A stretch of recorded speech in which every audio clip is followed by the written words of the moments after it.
यह कहानी शुरू होती है एक सामान्य दिन से, जब दुनिया के अलग-अलग शहरों में एक ही समय पर विशाल और रहस्यमयी टावर ज़मीन के भीतर से बाहर निकल आते हैं। सियोल, इंग्लैंड, जापान और अन्य शहरों में लोग सड़कों पर खड़े होकर टावर की ओर देख रहे थे।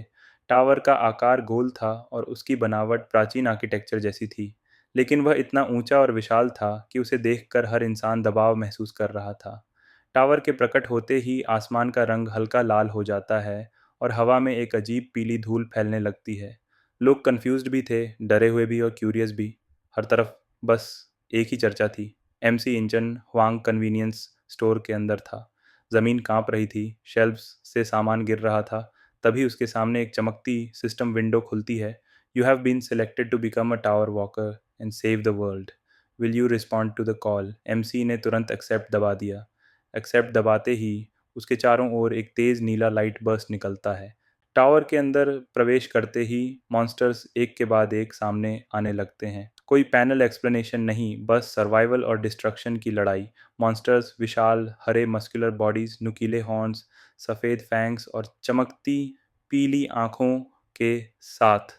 मॉन्स्टर आता, अटैक करता, फिर अगला, लगातार वेव्स में। फाइटर्स शील्ड से डिफेंड कर रहे थे। एमसी अपनी स्पीड और स्ट्रेंथ से काउंटर कर रहा था। टीम एमसी के साथ मिलकर मॉन्स्टर से लड़ रही थी, लेकिन हर पल डेंजर बढ़ता जा रहा था।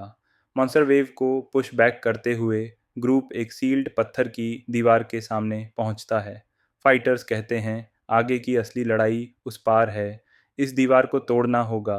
लीडर साकामोतो कहता है, यह दीवार हमें रोक नहीं रही, यह हमें आगे बुला रही है। टावर का सीक्रेट उस पार है, इसे तोड़ दो। वॉल पर हैवी हिट्स लगते हैं, क्रैक्स फैलती हैं, डस्ट गिरती है और अंत में दीवार पूरी तरह टूट जाती है। वॉल टूटते ही ज़मीन पर एक नीला क्रैक्ड रिग्रेशन स्टोन दिखाई देता है, अंदर से एनर्जी पल्स करता हुआ। लीडर साकामोतो ने उठाया था और कहा था, I will give it a try. Stone देखते ही सिस्टम एक और विंडो खोलता है जो स्टोन की पावर एक्सप्लेन करता है। रिग्रेशन स्टोन यूज़र को उसी मोमेंट में टेलीपोर्ट कर देता है जब टावर ने उसे पहली बार समन किया था। मेमोरीज इंटैक्ट रहती हैं। स्टोन को फ्रैगमेंट्स में तोड़कर भी यूज़ किया जा सकता है, लेकिन पावर डिवाइड हो जाती है और रिजल्ट अनप्रिडिक्टेबल हो जाता है। टावर के रूल्स हमारी साइंस से बाहर हैं। फॉर्मर टीचर जो एमसी का पूर्व विज्ञान शिक्षक था, ग्रुप को कामली समझाता है, यह रिग्रेशन के साथ पुरानी दुनिया नहीं, बल्कि एक अलग समानांतर टाइमलाइन बनाता है।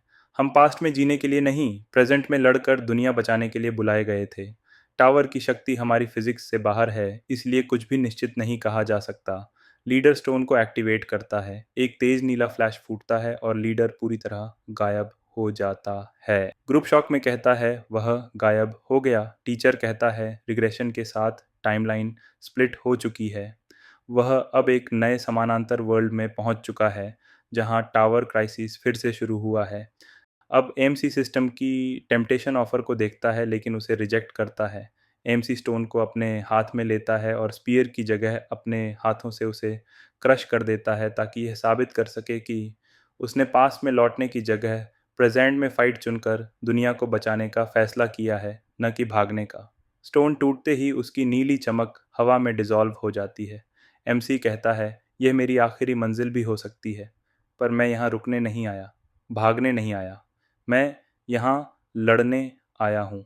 एमसी और उसकी टीम की मौजूदगी और रिजॉल्व को देखकर मॉन्स्टर वेव हेजिटेट करती है, फिर टावर के डीपर फ्लोर्स की तरफ रिट्रीट करने लगती है, जैसे एक वार्निंग हो कि असली लड़ाई अभी बाकी है।